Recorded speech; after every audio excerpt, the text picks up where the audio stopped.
on the very soil in protesting against this Citizenship Amendment Bill. Now it has come as an act, Citizenship Amendment Act 2019. Today is a black day. Why? Because our right to life has been violated.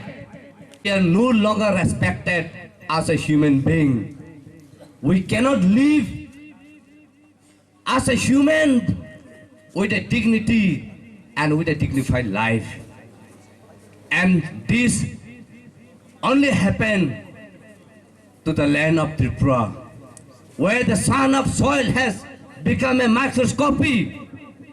We could not build our solidarity.